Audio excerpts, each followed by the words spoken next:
Unit 4.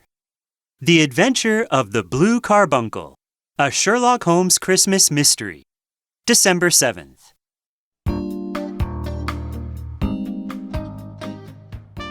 It's Christmas time in Victorian London.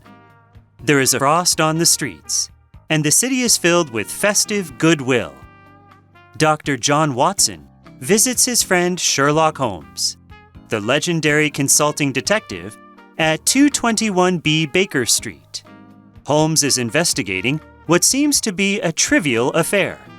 A messenger has brought him a hat and a Christmas goose that appear to have been lost by a man called Henry Baker.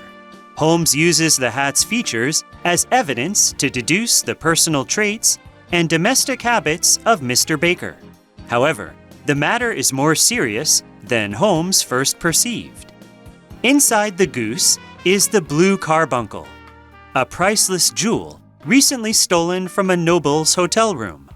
The police have arrested John Horner, a plumber with a previous criminal theft conviction, for the crime.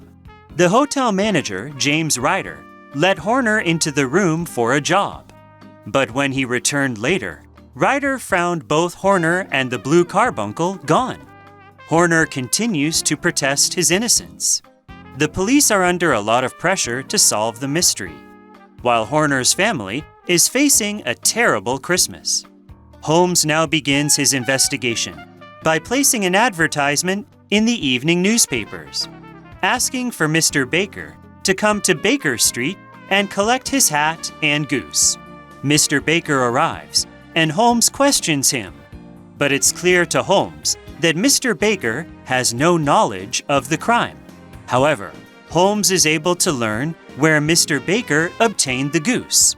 He and Watson put on their thickest coats and venture out onto the chilly streets of London.